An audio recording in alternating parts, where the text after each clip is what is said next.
Hello and welcome to another MTDCNC podcast. This one being filmed here from our headquarters in Burton Latimer.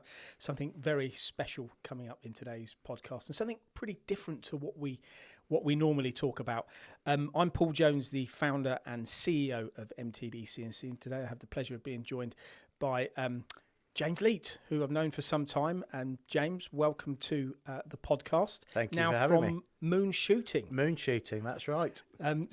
So much coming up in this podcast. We're going to be talking about the offerings of James's new business, talking about sales training, leadership training, communication and engagement. These are all topics that we'll be covering, and all topics that James's business now look to the market to help people with.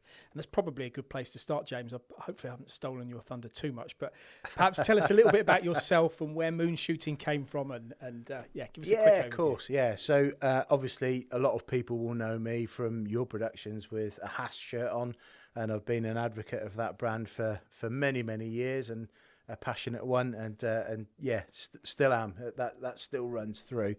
But what several people don't know about me is that before I joined Haas, I did have a training company. So training is a passion of mine. Helping people with their own personal development has always been a passion of mine, and of course businesses. So I wanted to engage with this company, Moon Shooting. It's my idea, my new business. The name is interesting, and you asked me about it earlier. Well, it's going to be a point. It wants you.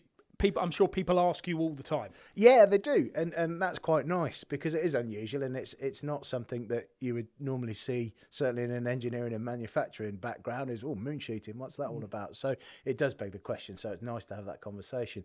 Simply, my wife and I love the moon and look at it of an evening, as many people do. So that was kind of in there. But then I also had an interest in publishing books some time ago. I've written a couple, and wanted to put together a publishing company called Moon Robin, which it exists in the background there, and might be something I'll wake up another time. So there was a link to that. And that then got me thinking about tying the two things together potentially. And then moon shooting has the connotation of shoot for the moon. You might land up in the stars, and that kind of talks to training, development, and personal development, and those kinds of things. And then that's how these thoughts tumble at 3 o'clock in the morning, isn't it? And started to put logo ideas together. And this whole arrow shooting through phases of the moon kind of resonated with the developmental journey of an individual or a business as we knock these things off. It's almost a little bit like a camera shutter as well with your guys. Yeah. It phases through, and then it just started to roll, and it just started to stick. So yeah, it's from innocent conversations about what do you like around the fireside at home to how would that then fit with the business, to a conversation point. And absolutely, now we can talk to clients and say, look, we want to come into your business. We want to look at the phases that we can take you through. Yeah, we're going to shoot for the moon. Why not? Let's talk about that. But let's then set some goals around what good looks like. And it's clear, and it comes across on camera, and has done previous to this shoot, and is now, about your passion for this subject. I suppose that's really important, isn't it? You've got to have that want and that desire, because without that, you can't deliver what you're trying to do. I think it's important on many levels, because the passion gives you the gravitas to deliver with passion and conviction and belief, which is a huge thing. But also it's given me an interest over decades of really knowing this stuff in depth. So one of the benefits, that there are loads of people in this space. There are loads of training companies out there, loads of professional training organisations, all of which are great. Otherwise, they wouldn't be in business. One of the things that I'm quite proud of is my track record in industry and my experiential journey through industry. So I can bring something to the party.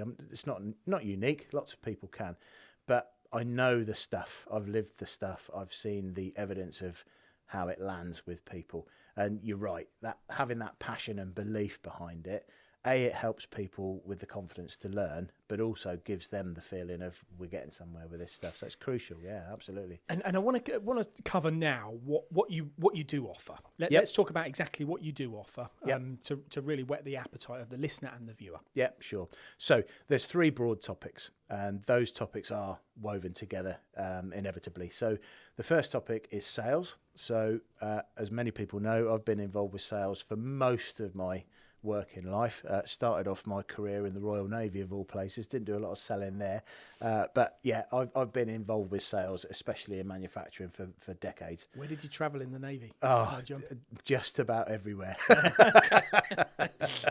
Yeah, no, we can discuss that on another. Yeah, podcast, no, that's another trip. Yeah, that's another 20-minute podcast. Yeah. So the sales side of things, there are obviously skills within sales to learn. There's the basic selling skills, but there's also then the more advanced selling skills. Depends on the commodity that you're doing. Is it consumables? Is it high value capital machinery? But within sales, there's also sales management, sales development, and the way that we sell post-COVID has changed as well. So the whole science of selling and coming across with sincerity and having conversations and the techniques involved, it's such a vast subject, as we all know, and we all learn every day as to how to sell. So selling was an obvious thing to talk about, and it's something that I've done in my day job, working for Haas in helping to develop sales engineers, evolving them from applications engineers into sales over the years. So that's a skill set that's been there. But then leadership is the next subject, and I want to qualify that because leadership is huge as a topic. And there are several levels of leadership, of course. There's strategic leadership, which is about the direction you're going to take your business. There's operational leadership, which business owners will understand all of the nuances of. And then there's team leadership, which is arguably a level down again, but the dynamics of running a high-performance team is very different to the dynamics of strategic thought leadership. And it's an area, certainly I've seen within the subcontract industry, where people struggle. Take, for example, your best machine operator. Why wouldn't you promote them to be the shop floor supervisor? Makes sense until you're actually in that position. And I think a lot of us have been in that position. Suddenly you're promoted, you're gifted this poison chalice of promotion. We're going to make you the team leader. And it's actually the classic hospital pass, because you're now the boss of your mates. And without a bit of help, that can be quite a daunting and intimidating process. And a lot of businesses struggle with that transition. So there's quite a lot I can do there in terms of running workshops to help people with the theory of it, but then also plenty of coaching to actually put that into place in an environment that I understand. Because I've been involved with running machine shops as well as a family business. So because there's a lot of machinists that you talk about, using the example, that wouldn't want to become a leader in a way, was it? But maybe they wouldn't know that until they'd actually experienced it, learnt about it. Yeah. Kind of, sat into maybe a workshop and understood whether it is something for them, and understanding whether that transition will be easy and what the potential pitfalls are. Because absolutely, and the conversation actually starts much higher than that. So I'm engaged with a couple of organisations at the moment, and by the very nature of that work, I won't disclose who they are, but we're talking about what that journey should look like. How can we identify who should be put into that position? How can we help certain people in other positions that are overwhelmed with that? So my offering is not just about trying to deliver a workshop for a couple of days to help people with some leadership skills. It's also consultative around, okay, let's have a look at how we can look at the business with a fresh pair of eyes, find a way forward, and then after that bit's done, after the cultural change part of it's done, because this is a bit of change management, of course, that we're talking about here. Once that bit's done, how do we then put the skills in place? Because if you put the skills in place at the bottom end, but that middle bit isn't in complete synergy with that, it's never going to work anyway. You're going to have a communications blocker. Sales and leadership are actually very, very similar. It's the ability to get people to do the things that they otherwise wouldn't have chosen to do that morning, but quite willingly. And when that transaction's finished, they're delighted about it. So they'd like to buy again, please. That's true sales and true leadership, rather than sell this once, close, boss. I've got a bit of experience in both of those, which I want to come back to. But before we do that, I want you to tell me about the third one that you were getting. Yes. So the third one is really where the idea all kicked off from. So as many of these things happen, a conversation in a pub, chat. How have you found things post-COVID? We're finding that our organisation are really struggling to get people to engage with the public again post-COVID. Our people are almost not afraid, but certainly reluctant to communicate, re-engage. They can't find their feet again.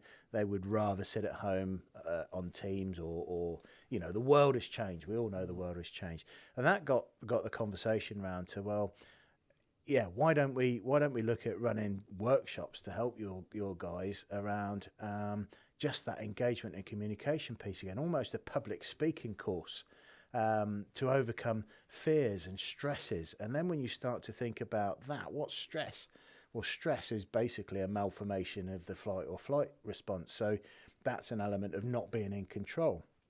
So how do you control the controllables? And then you start to look at that, well, that's the same in business as well. So all these pieces then start to weave together with a lot of knowledge that knits it. So that organisation is a little organisation called Age UK. And subsequently, I was able to deliver a workshop. So they were really struggling with that communication, getting people back into the offices, talking. I think it's strong to say they were really struggling, but it's certainly, if they'd seen it as, and this was for some of their senior managers in one of the divisions, by the way. So if they'd seen it as a thing, then it clearly is a thing, and it's not just with organisations like that. It's a thing everywhere. And then when you start to think about it, it is. It is 100%. Absolutely is. Many companies outside of this industry, office roles, where there was a lot of big community of employees, they've been separated, they've been working from home, and now getting them all back together is an issue. Yeah. So I can completely see where that can be. Well, that piece of work evolved beautifully because we presented it as let's help you with some public speaking. So one of the issues that presented was that they're having to do lots of radio interviews and things like that. They're put on the spot. So how do we help their confidence, if you like, and get that confidence back that they once had? So put together a good fun day, and that turned into then quite a nice piece on leadership as well, because a lot of these guys were responsible for their own teams, and it was, well, that would work there, wouldn't it? Absolutely.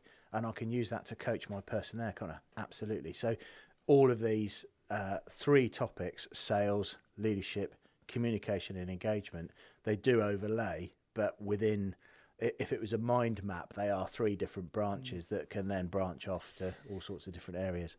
My experience in sales, I've had sales training. I'm going back a couple of decades ago now. And I remember when it was voiced, it was said it was going to happen. I was very, very, dismissive of it. I was, do you know what? I think as a lot of salespeople, maybe kind of, is this for me? Yep. Nobody can tell me how to sell. I know my territory. I know this. I know what to say. And I actually had two. I had one course that was for a week. We went to Amsterdam. We had sales. We had negotiation. And then I had one that was for 2 days, which was at my previous company in Luton. If I look back now, I did learn a lot. I learned a lot, and I was telling a colleague earlier that one of the things in preparation for this, one of the things I did learn was about qualification. Yeah. Qualification. Yes. And I think it's one of the most important. I consider it to be the most important part of selling, other than potentially closing the deal. Those two things, and qualifying a sales lead. Now I believe I'm quite good at it, but I still see people that aren't. Yes. And I look at it and go, I can understand how sales training can help with that process, and that can be invaluable, because if you have a few hundred inquiries, which you consider inquiries, but only 2 or 3 of them are any good and have been qualified correctly, then you can waste an inordinate amount of time. So that's just one thing that I took from it. Plus, and I remember the guy that took the course as well. There was another thing, negotiation. Yep. Really, really strong on negotiation. You give that away, you need a bit back, you this, and having these role plays, which were quite intimidating at the time, because you've got to do it in front of an audience, and he'd catch you out, and we had to negotiate with him, and it was quite good because he was the expert in negotiation, and he won it was, but it was always about this win-win as well. So they 100% there is, and with all of these things, James, people want, when they're buying something or paying for something, they want a return on investment. They want the value. How do you demonstrate that? Well, with sales, of course, it's easy. So if I can help an organisation sell a bit more, they know the margins that they're selling. And, if it's high value capital machinery, for example, there will be margins involved with that you can soon qualify. Well, if that person that I've helped sells so many more this year, then it's more than paid for itself. But also, and we talked about qualifying before, and that's a good example to use with qualifying. So most qualification comes from people that are asked for a forecast. That's what qualification means. So what are you going to sell this week, Mr. Salesman? What's your forecast? How are you qualifying what your leads are going to generate for yourself? And most of the guys will do it on an instinct. And most of them will say 50-50. That's kind of, a generic, 50-50. I'm not going to commit either way. And some of them that got a really strong instinct will say, I'm 80% sure that nobody will ever say 100% normally. And if they do, it's kind of, wow, I'm really out there to try. So helping those guys qualify with certain parameters is dead easy. Instinct plays an absolute part because sales is a skills game. It's not a numbers game. The good guys have a skill. They have an instinct. They have something that is driving them inside to do it. You've done it. I've done it. And I love this conversation. I love this because I've lived and breathed everything you're talking about, and I've got so much to contribute. But there are other elements other than instinct. Elements that involve what the customer's process is in. So, what is the customer thinking about that part? What's the customer thinking about that part? I'm not going to go into the details of that's not for this, but you know where I'm coming from. And a lot of sales training revolves around this sales process. So if you say this, they'll say that. If you open that door, that one closes and will lead somebody to that decision and then close it, bang. So my take on this is, that has its place. There is a process that a sales guy has to go through. However, there's another process going on. It's the buy-in process. Where are those guys at? Where are the conversations about where are they at? That's where the qualification comes from. Let me qualify where you are in your process, Mr. Customer. Now that's a deeper skill, and it takes a lot more intuitive training, experience, practice. Let's give this a go. The amount of guys I've been out with, for example, people that know me will know one of my sayings is, look, you need to be sincere in your style. So rookie sales guys, I'll call them that have come to me for help, whether it be at Haas or anywhere else, have said, right, I need a script. Give me the pitch. What's the pitch?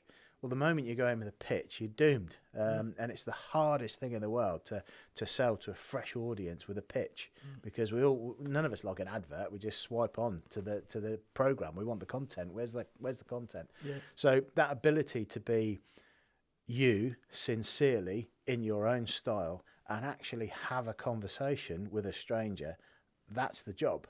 Once you're into the conversation, your job then is to extract all of this information. Sounds really simple, but there are so many elements of it and so many what ifs. And that's some of the area that we explore. And I think the beauty of what we're talking about here is there's so much you can do wrong. There's so much you can do. I can think of countless examples in my career where I've done things and I looked back in the later stages of my selling career and thought, God, I learned so much from that.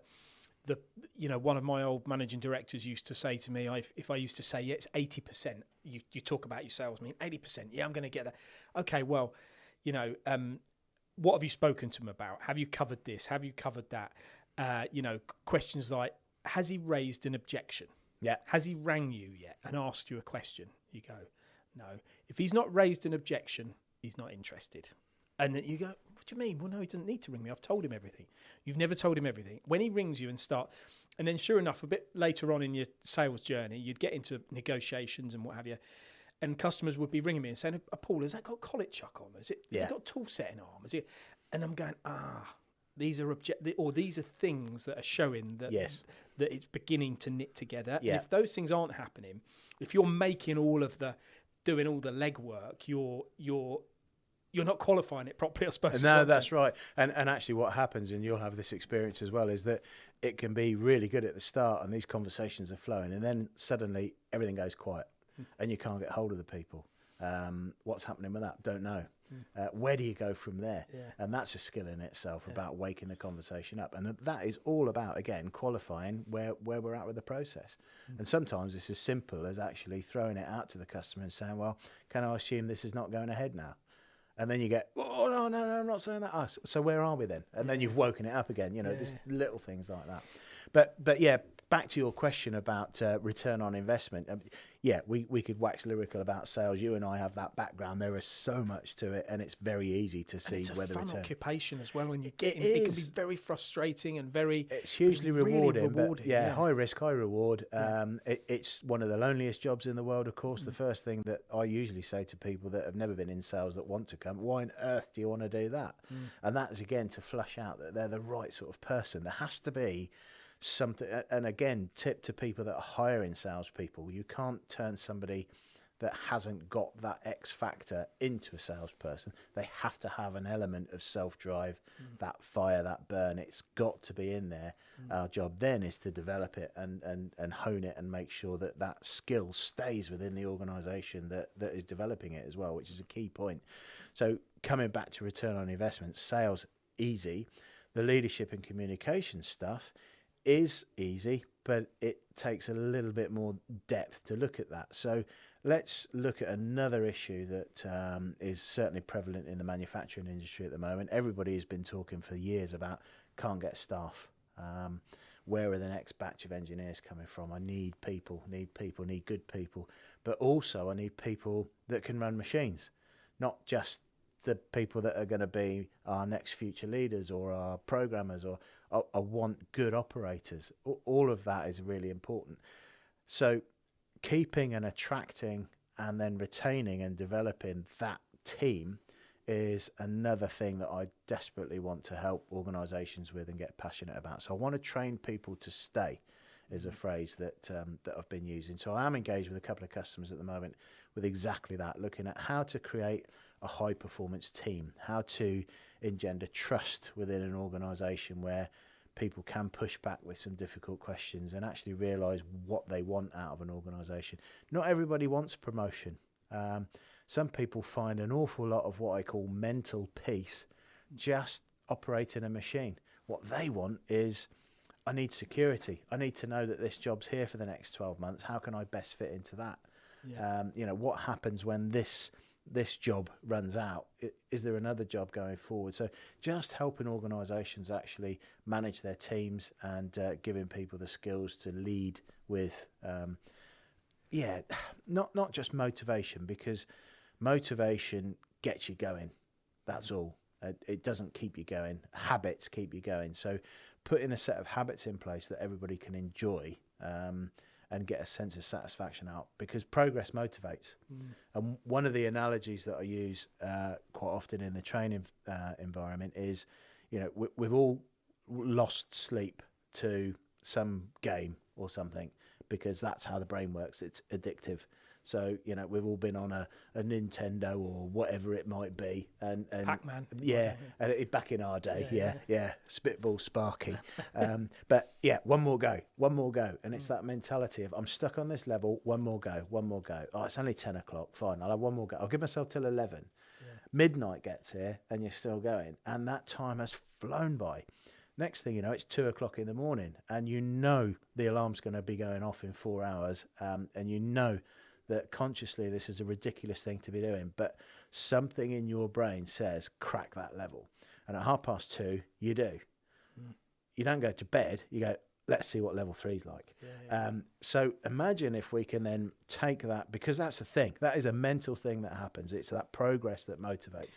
Are you suggesting I can get my team working 24 hours a day? Absolutely, yeah, and I'll send you the bill. And then you can tell me how the return on investment worked out.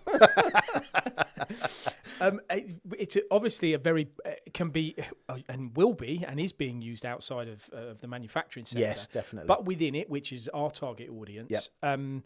Big opportunity for you? Absolutely, yeah.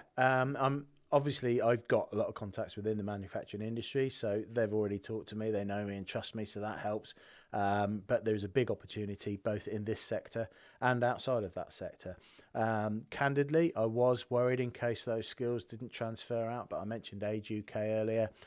We're all human beings, and the feedback that I got from that was phenomenal, absolutely phenomenal. So it tells me that this stuff really lands well, which I knew it did. Well, I can speak from experiences I have. I know, and also running a company, I know how important leadership is, and know in the current day where getting good staff it's hard. You know, you want to retain them, you want to motivate them. So I can completely see everything that you're doing, and wish you all the success with it, James. And any help we can give you along the way, of course, we will. Perhaps you can train our guys. Yeah, we'll give it a go. Yeah. They're untrainable. Well, yeah. There's a phrase for that, but you can't put it on camera. Yeah. James, thank you very much for joining me here today on this podcast. And as I say, wish you every success for the future. Thanks, Paul. Appreciate it. Thank you. Thanks for listening to the MTD podcast. If you found value in this episode, please subscribe and leave a rating and review. Find more episodes on mtdcnc.com.